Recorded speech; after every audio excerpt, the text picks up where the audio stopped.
Still broadcasting from the Civic Cypher Studios, this is the QR Code where we share perspective, seek understanding, and shape outcomes. The man you're about to hear on the microphone, the incredible father that he is, he goes by the name of Q Ward. The man you already heard on the microphone, the incredible everything that he is, goes by the name Ramses Ja.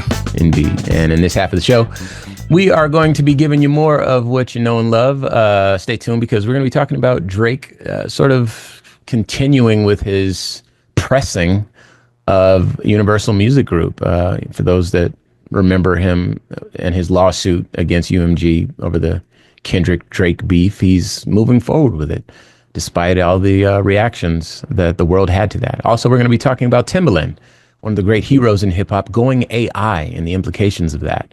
But I think you all know it's right. It's time now for Q Ward's clapback, and Q is going to talk to us about the big, beautiful bill. You know, people used to try to pretend to not be hypocrites.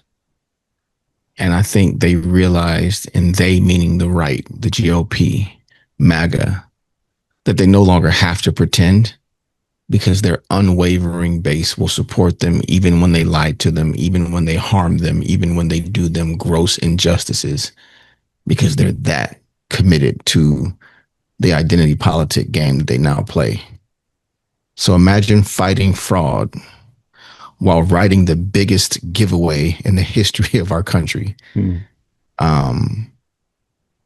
The loudest voices, it's really funny, you know, the loudest voices that scream about waste and fraud and abuse and Doge and all that stuff always come from the right, always come from the same group that's writing the biggest scam in American history. They love to say that they're the party of fiscal responsibility and the defenders of taxpayers and the watchdogs of fraud and waste. Meanwhile, they are pushing through very aggressively the so-called big, beautiful bill, one of the most shameless giveaways to billionaires and corporations that our country has ever seen. They're masters at branding, Rams, fiscal conservative, tough on waste, protecting your hard-earned money from big government. But that marketing is such a flagrant lie, a Trojan horse, if you will. Cuts to everything that helps working people, schools, healthcare, Medicaid, Social Security, Medicare. They say we can't afford it. But what they really mean is you can't have it. They, however, can have everything that they want. And they'll make sure that their donors get what they want as well. No questions asked. So let's be clear about what's actually in the bill. I can't break down every page because that would take too long. But in short, tax cuts for billionaires, loopholes for multinational corporations, sweetheart deals for private equity and hedge funds, hidden expansions of executive authority, even over international tax enforcement. And the best part is they'll turn around and tell you that this is for you, that this is for America or Americans. And of course, as Ramses has taught us many times, it'll trickle down, right? So be grateful that your boss gets a bigger yacht or, as we've said, another infinity pool, because that way you'll get to keep your job and he'll get to keep paying you, or she'll get to keep paying you minimum wage. What they're pushing forward, Rams, is not even policy anymore. They're not even pretending that it's good policy or good law or good legislation or good government. It's just like a flat out front facing con, robbing from public taxpayers to pay the rich. And who gets to pay that bill? We do, of course. Yeah. Your kids' public school teachers, the resources that they need. Local hospitals will be closing wings or closing altogether. Roads and bridges will not have the infrastructure budgets that they need.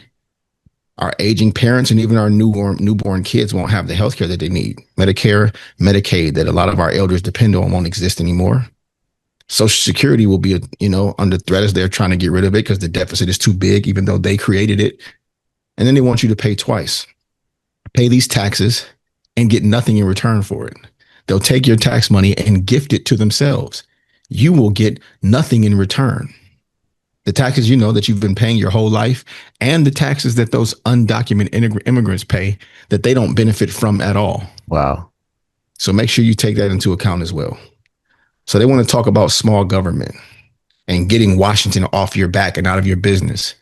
But they only want to talk about small government when that small government is set up to help us. Yeah. That's when they want to get rid of small government, or that's when they want to talk about small government. They're fine with big government when it comes to policing your body, deciding who you can marry, controlling what classrooms you can go to and what books you can read, surveilling the borders and our neighborhoods because they feel like it.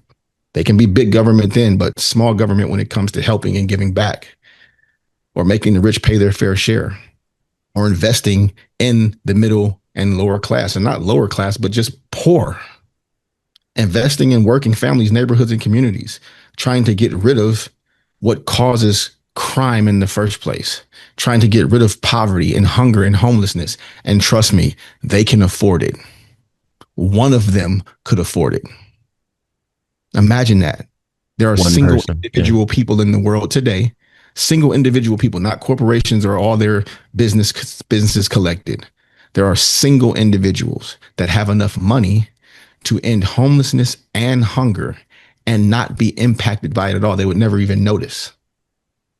So here's the truth.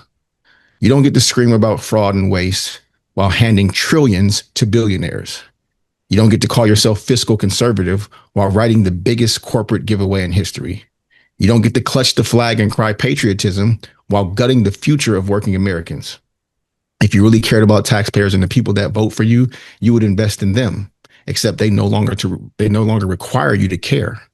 If you really cared about the deficit, you'd ask billionaires to pay what they owe.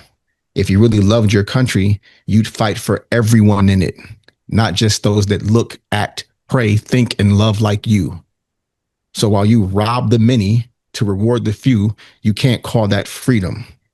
That's just theft with a better marketing department. You know, sometimes when you talk about these things, like your passion is just so it's inspiring, but the message, like the contents of it, is like so deflating. It's like, yeah, I'm ready to fight with you, Q, and then you're like somehow it's like framed like, well, they kind of already won, so it's like, well, shoot, man, I can't take this on by myself. But I tell you what, man, me and you and everybody else want to get in the streets and let it be known, I'm down. I hope we can, man. Like you said, they did win already. Yeah, The same states that are the poorest and least educated voted the most for the people who are pushing this legislation forward. it's crazy. That's the scariest part. And there's nothing we can do to convince them that they made a mistake. No, they're just in too far into the deep end. But I mean, time will tell, right? Well, let's switch gears here.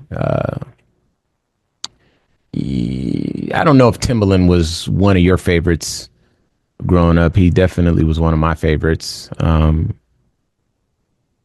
mean, he could do no wrong. I know the album cuts and the one hit wonders that Timbaland got off. You know, I tried to once upon a time. Before I became a DJ, I tried to be like a producer, a beat maker. So I got all the MPCs and the Tritons and the Yamaha motifs, and I MIDI wired everything up in my studio, and I tried to make beats. So Timbaland was one of those people I looked up to. And now that artificial intelligence is here, it's like, well, shoot, what is the future of, this kind of quintessentially human form of expression, making music? We make music because it's natural to us. We hear rhythms from the inception of our life. We hear the rhythm of our mother's heartbeat. This is why music with a 4/4 count sounds so natural to us. So I'm going to paint this picture and let you jump in, Q. This comes from The Source.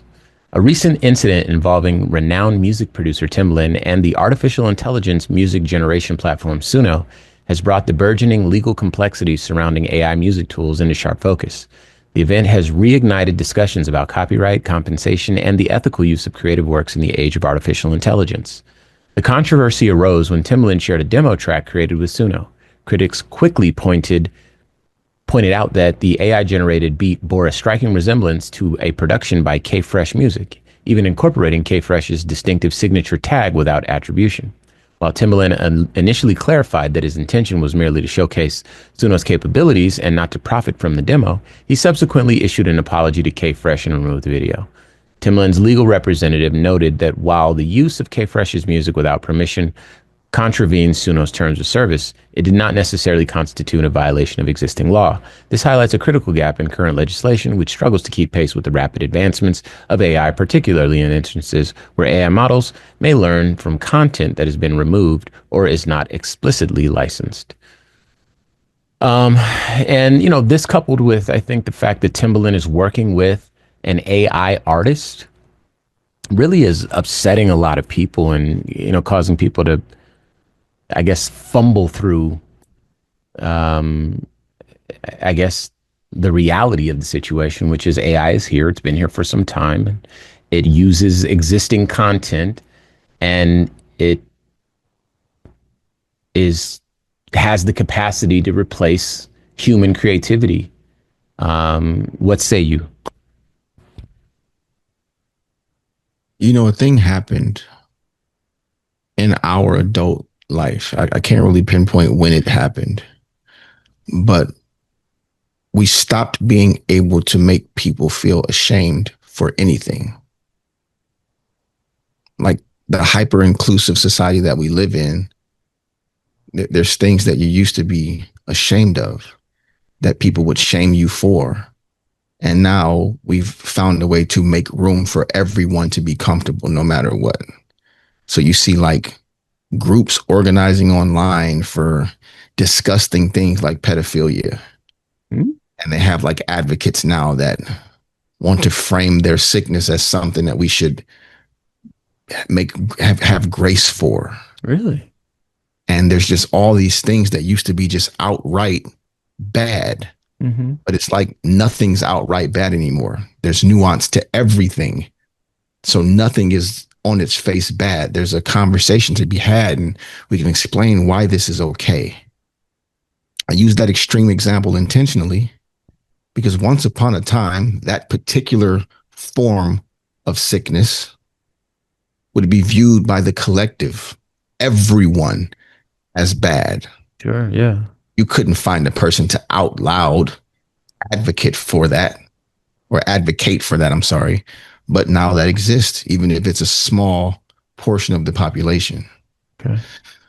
Once upon a time, you could be called a sellout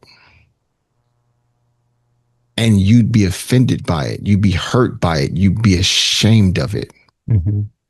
But at some point during our adult lives, they gave too many people access to the off-ramp of capitalism, or the illusion that they all had access to that off-ramp. And the bag, or being wealthy or being rich or making money, became more important than everything. Yeah. So now sellout ain't that bad a word. You've even heard, you know, rappers say, yeah, I'm a sellout, and then explain to you all the nice things they bought. A person who would compromise their personal values, their culture, their people, their integrity for money or personal advancement is a sellout. And ironically, talking about Timbaland, who of course was goated to me as a songwriter, as a person who was a DJ for over a decade, as a person who loves music. Like Ramsey and I never did drugs or drank, so music was our high. Music was our drug. Mm-hmm. Timbaland, if music was a drug, Timbaland was a dealer, and he was the man. He was him. Yeah. he was the one. And I remember the first time I started to kind of be disappointed by one of my heroes was, you know, about 10 years ago when I saw some decisions being made that I won't talk about because they're not, you know, public knowledge. But the first time it struck me as, man, things are as bad as I thought, was on Juneteenth. I think Juneteenth of last year. On Juneteenth of either last year or the year before, Timbaland and Swiss Beats announced their deal with Elon Musk. An exclusive deal with X. I remember that. Yeah. They did with Elon, and they, in the most tone deaf move ever, announced it on Juneteenth. You guys know Elon Musk of Buy the Election fame, of blatant racist Nazi salute, N-word amplifier. You know that Elon Musk. Two of our quote unquote heroes did a deal with him and announced it on Juneteenth. And their explanation, as was Nelly's explanation when he went to perform, hot in here for MAGA, was look at all the stuff that I've done. Look at all the money I've made, all the success I've had, and all the money that I've spent to help XYZ, blah, blah, blah. So don't mind that I'm selling out, that I'm trying to get more money by, letting down everyone that should matter to me. It's for the bag. And in most cases, they won't admit it. They'll frame it in some type of give back. Like, if I make all this money, I can continue to do all this stuff for other people. Like, it's not about them. So Timbaland, to all of us creators and writers, producers, artists, it's extremely disappointing. Because what happens when you give all your talent, even if you weren't sacrificing the talents of these other up and coming producers and songwriters and artists who have been sending you their music in hopes that it could turn into a dream come true for them, even if you weren't sacrificing them, offering your talents to this, partnering with AI, eliminating the role of the songwriter, of the musician, of the up and coming producer, the bass player, the guitar player, the person who their only vehicle out of poverty is to use their art and their talent to tap into this capitalist machine that we live inside of, that we just can't help but participate in. You're eliminating the path for them. The industry and the machine you're helping create won't need them. It'll dispose of them. It'll create music and albums. And there are full AI bands now with fan bases that are paying to hear the machine. There's no actual artist, no actual writer, no actual producer. You are contributing to this, sir. And you are someone that we consider one of the architects, one of the best, one of the GOATs. You're supposed to stand up for us, defend us, stand in the way of things like this. And instead, because it's advantageous for you, you're helping build it. Yeah, this one was a little heartbreaking for me too. For people that want to move in this direction with their careers, or, people that just have the music in their hearts, where do they go? If you're born and you're a little girl or a little boy and you want to sing and make music and bang on the drums, and then you get a little older and you find out a computer does it better than you, or that's the cheaper process or whatever, and there's no way for you to sustain yourself with that. It's got to be a heartbreaking future for a lot of people. So, yeah.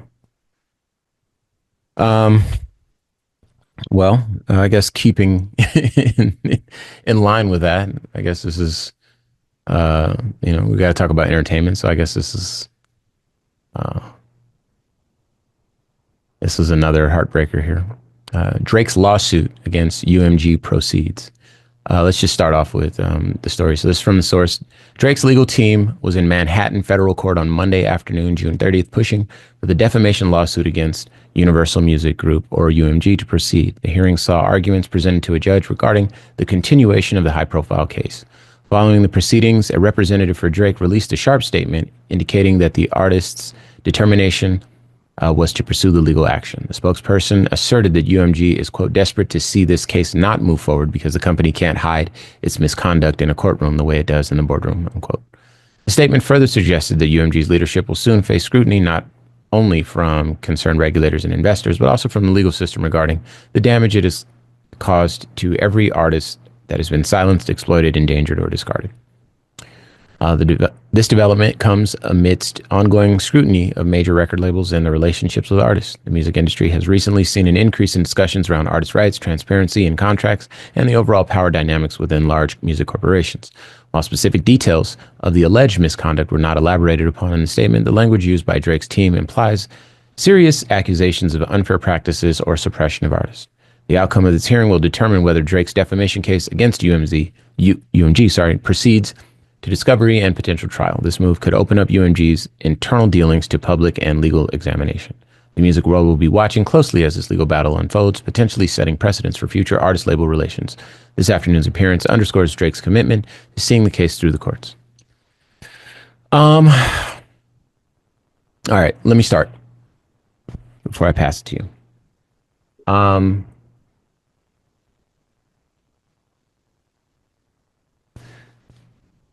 so I know that this is the result of Drake losing a battle with Kendrick. Um, and that battle is going to be perhaps the most historic battle in hip hop history for the next 50 years. You know, hip hop's 50 years old now. So it's hard to imagine another battle reaching this level, not because of how much Kendrick won, but also that coupled with how much Drake lost. Like he did this to himself. So for folks that don't know, maybe outsiders who aren't like really super into hip hop culture,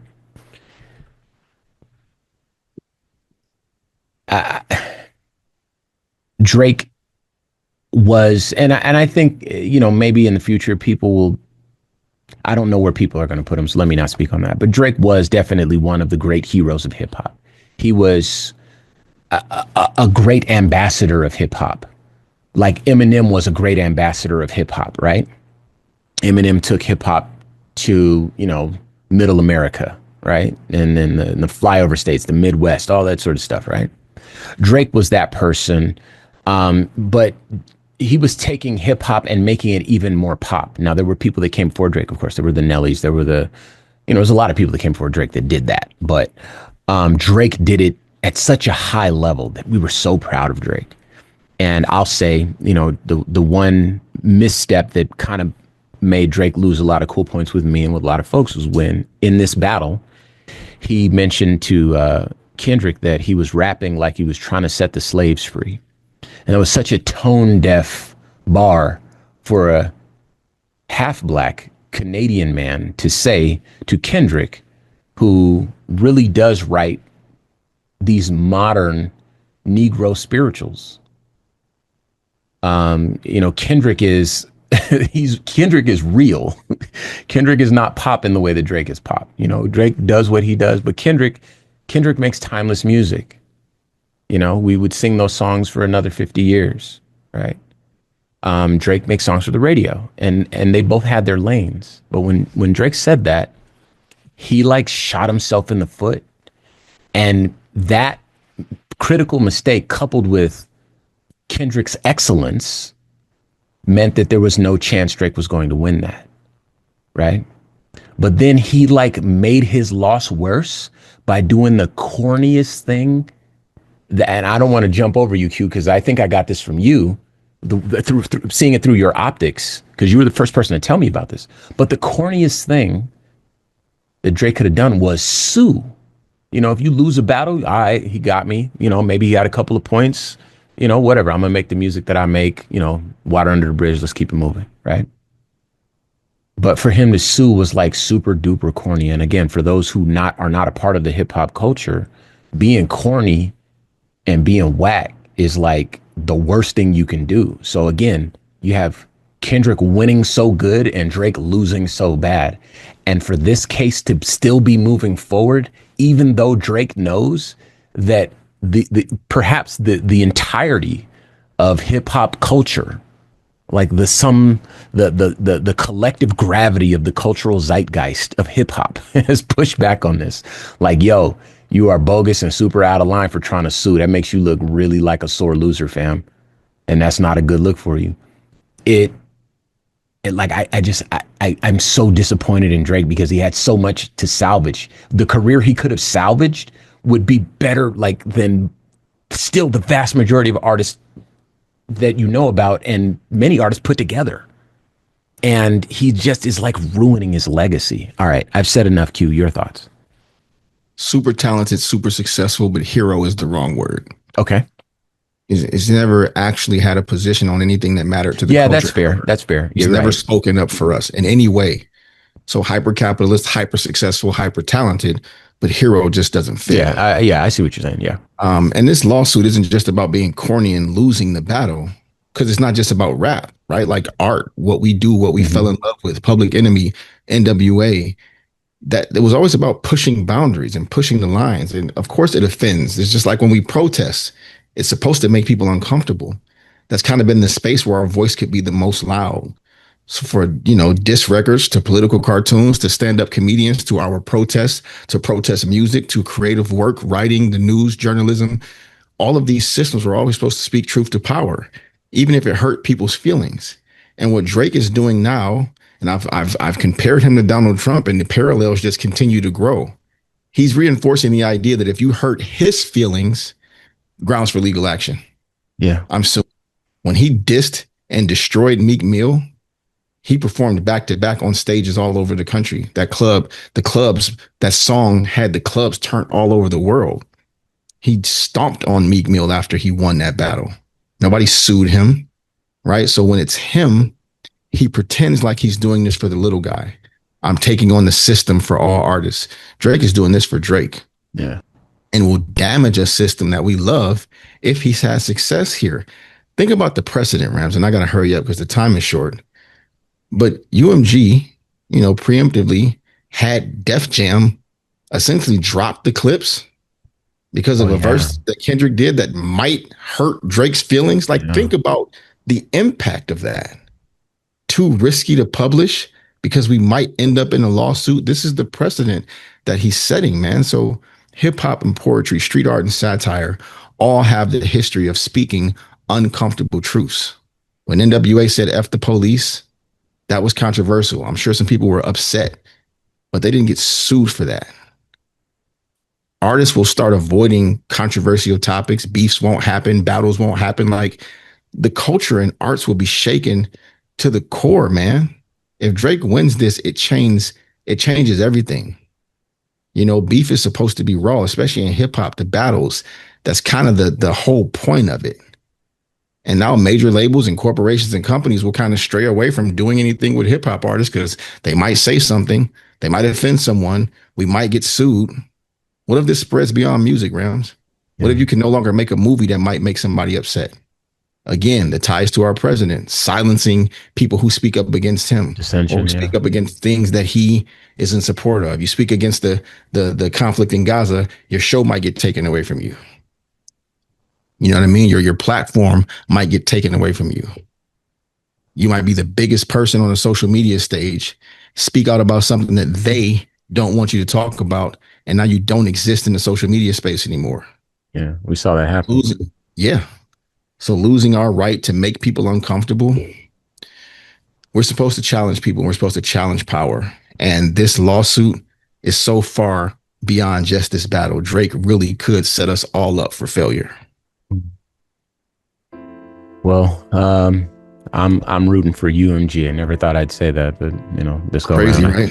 Yeah, but yeah, here we are. So anyway, we're gonna leave it right there, and that's gonna do it for us on the QR code. So today's show was produced by Chris Thompson. If you have some thoughts you'd like to share, please use the red microphone talkback feature on the iHeartRadio app. While you're there, be sure to hit subscribe and download all of our episodes. Be sure to follow us on all social media. You can find us at Civic Cypher, CIVICCIPHER. You can also find me on all social media. I am your host at Ramses Ja on all platforms. I am Q Ward on all social media as well. And also, be sure to find us on YouTube. We're trying to grow our YouTube channel, and your support would mean a lot over there. So tap in with us and join us next time as we share our news with our voice from our perspective right here on the QR code.